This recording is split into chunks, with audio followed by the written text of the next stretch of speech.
Hello and welcome to Pock and Rob. In this week's video I am going to rank the 10 studio albums released by the Beautiful South. The Beautiful South emerged from the ruins of the House Martins in the late 80s to release a string of successful singles, and ultimately by the time of their dissolution in 2006 they had released 10 studio albums and 2 greatest hits compilations. I will be ranking all 10 and telling you what I think about them. But before I do that, I'll just remind you to subscribe if you've not already done so.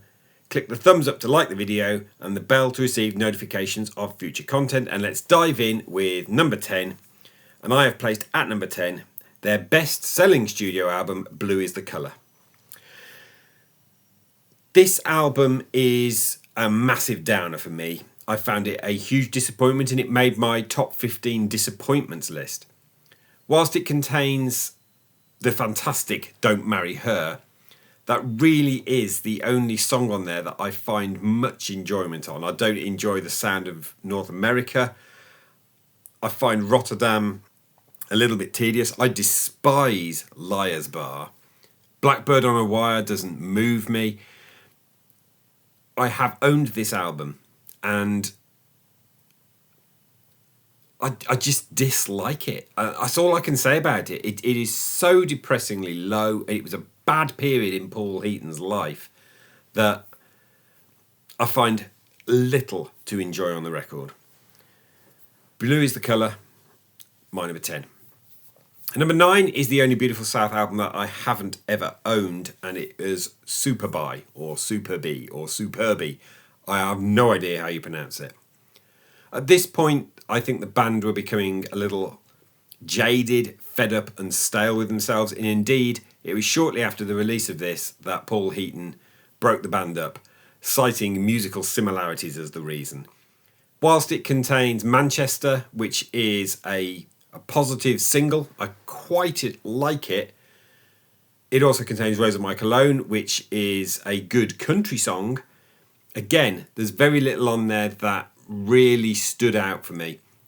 Never Lost a Chicken to a Fox was okay, but the rest was more or less more of the same. And more of the same from the Beautiful South had become too much sameness. At number 8, I have placed their covers record, Gold Diggers, Head Nodders and Folk Songs. Now, I no longer own the album. It's a covers album. I'm often not fond of them, but they do at least do something very different with the covers that they do. So there's a very slowed down version of S Club 7's Don't Stop Moving. There's a really fun version of You're the One That I Want, which is kind of like slightly thrown into a shuffle beat. Their cover of Living Thing by ELO is again slightly shuffle beated, and it's very different from ELO's original. There was also a song on there by the Heppelbaums called This Old Skin, which actually then turned out to be a Heaton Rotheray original. I find it somewhat forgettable and maybe indicating the direction that they were going with Superby. Best track on here for me is probably the cover of the Zombies, This Will Be Our Year, which I think is really rather good. And number 7, and at this point I would say it's probably on a par with the previous 3 I've mentioned, that they're all roughly the same, with the exception of my dislike of Blue is the Colour. And it's Painting It Red. Painting It Red was released as a 19-track album, or a 20-track double CD if you wanted the extra material. It's too long. It's too boring. What elevates it perhaps above the previous 3 is Just Checking, which is a great song, and Closer Than Most, which was a really good single. And lastly, the opening track, Who's Gonna Tell? Those 3 songs are fine, really quite good. The band also faced a bit of turmoil at this time as Jackie Abbott left the band. She had joined for the Meow album, and she is the best vocalist that they had, in my opinion, as is proven by this later career of Heaton and Abbott that have released 5 albums. I will come to them at some point on one of these videos. As a result, they didn't have a female vocalist when they were touring the album. Maybe there's a good 10-track single album in there, but I'm not that bothered to listen to the rest of it again to find out. Painting It Red, number 7. At number 6, I placed the first album with Jackie Abbott, which is Meow. Meow starts the downer period of Beautiful South. Paul Heaton was mentally in a bad place and a depressed place around these albums, and you can actually feel it seep its way into Meow. This album contains Good Is Gold, which I think is one of their best singles, Prettiest Eyes, which I think is one of their average singles, and a really good cover of Everybody's Talking. Other tracks are things like Hold On To What and Hooligans Don't Fall In Love, the much maligned Mini Correct, which I understand why, but personally I quite like. And there's something in the album of, maybe it's just the fact I overplayed it, that it doesn't resonate and I no longer own it. Number 6, Meow.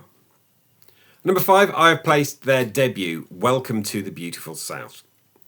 So this is, again, a bit of a mixed bag of an album. So You Keep It All In, Song for Whoever, I'll Sail This Ship Alone, Oh Blackpool, Love Is. There's some great tracks on here, but I don't think the album quite works.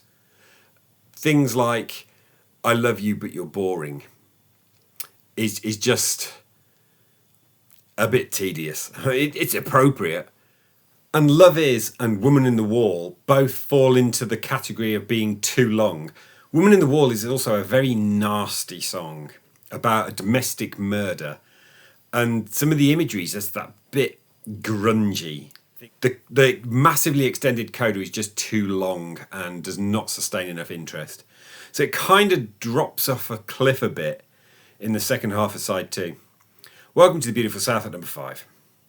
Number 4 is an album that I think, again, suffers from the fact that I overplayed it, and it's 0898. This was their third album and their last with Brianna Corrigan, their original female vocalist. And this is a 12-track album, and again, I think it's just that little bit too long. So it kicks off with Old Red Eyes Is Back, which is brilliant. You Keep It All In, which I think is just a little bit generic in terms of being a pop rock song. But then there's so many other great tracks on it, like Domino Man and Rocking Chair. It also suffers a little bit thanks to 36D and the uncomfortableness that song brings, to the point that Brianna Corrigan left the band over this track. 0898's an album that every time I revisit it, I find stuff that I love and stuff that niggles me just that little bit. Number 3, I've placed the album that I think is probably their most overrated, and it's Quench.